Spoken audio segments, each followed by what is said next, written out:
Hi, how's it going? It's Dave, it's Stable Vehicle Contracts, and today I'm going to tell you the 3 things I hate about my VW Transporter Kombi van.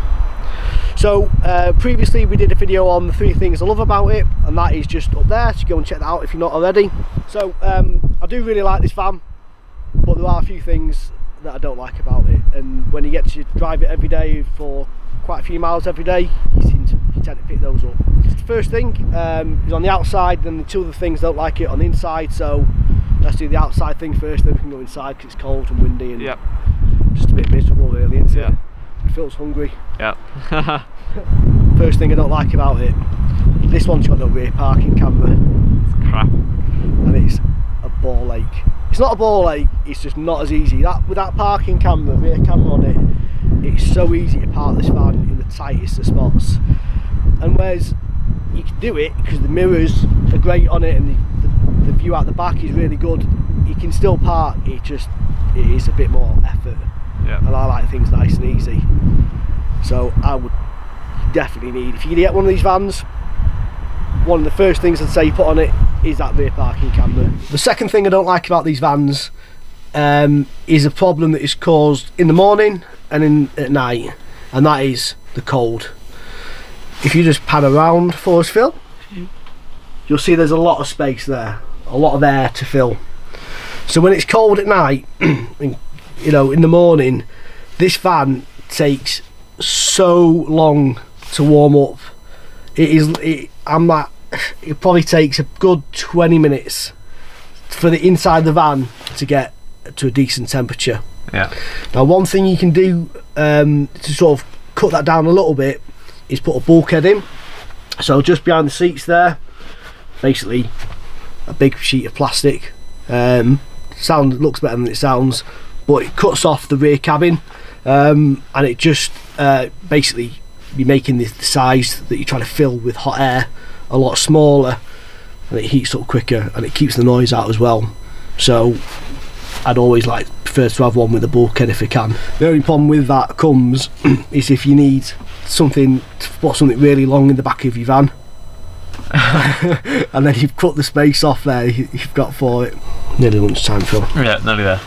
So the third thing I don't like about this van is the Apple CarPlay. Well, the whole, let's widen it a little bit. Widen the whinge. Widen the whinge. I like that. The whole media type infotainment slash there it is entertainment system. It's all a bit crap, if I'm dead honest with you. So we'll start with the Apple CarPlay. Or Android Play, same sort of thing. You plug your phone into the port and then it mirrors what's on your phone to certain apps on the media display, and I just find it such a clunky system to use.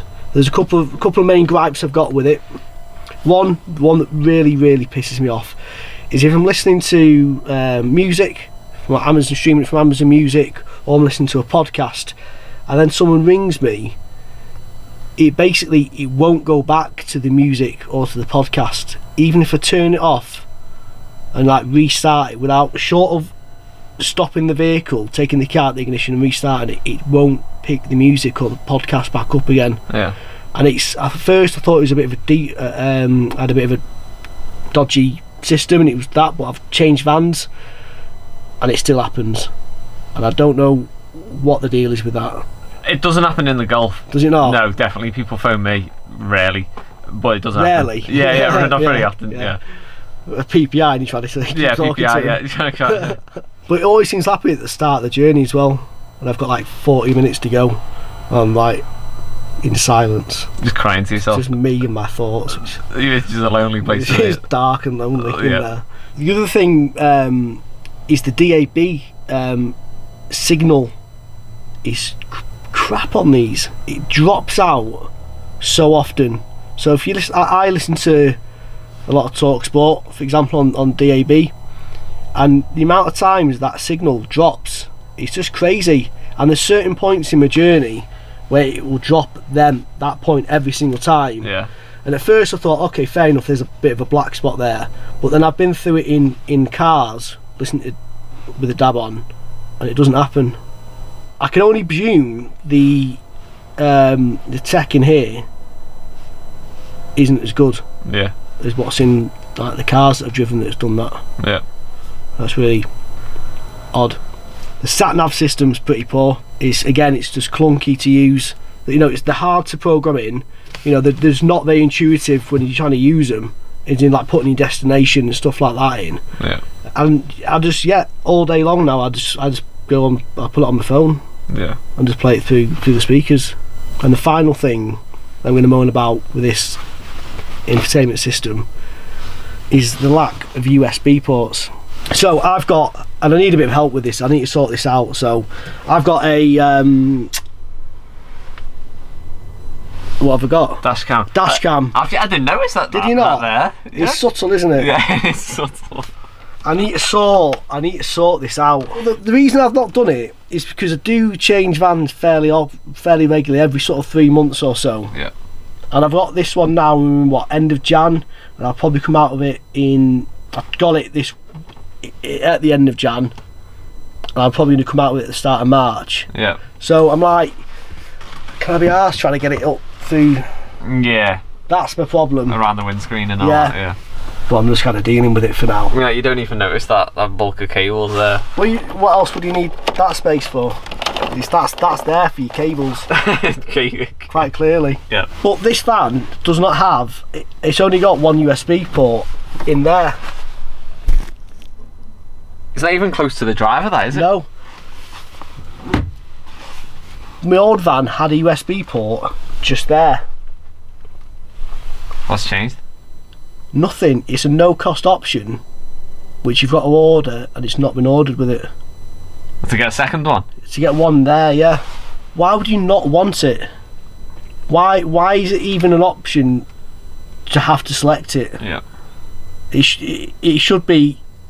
It comes as standard, and you can deselect it if you want. Yeah. I mean, you know, USB ports, there should be like millions of them in every vehicle, shouldn't there? There should be at least 5. If a vehicle carries 5 people, it should have 5 USB ports. Yeah. Minimum. And in the back, and I can't believe no car manufacturer or van has got USB ports in the back. I don't think they have. Not to my knowledge, but let us know if I'm, you know. No. You need more USB ports. And what is there's not really like loads of technology in there, is it? It's just a bit of wiring, isn't it? Just a bit of wiring, yeah. Other than that, it's a great van. Other than all that, yeah. Lovely van. We should just have a dash cam integrated into it, shouldn't we? Really. It's got to be like on its way, on it. Yeah. A few years down the line. But why is it a few years down the line? This is what car manufacturers, they're just so slow. I mean, maybe there must be a reason for it, because they can't be that slow to react to stuff like dash cams, voice activation, like Alexa type things in vehicles. There's no reason in 2018 why I should have to select, you know, I should have to select the temperature or the volume, and why I can't tell the vehicle to increase the temperature. No. So I'm not taking my hands off the steering wheel, I'm not looking away from the road. So those are the 3 things, maybe 4. A bit more than 3, wasn't it? There's a few things I don't like about it, but you know, on the whole, I love this van and I enjoy driving it every day.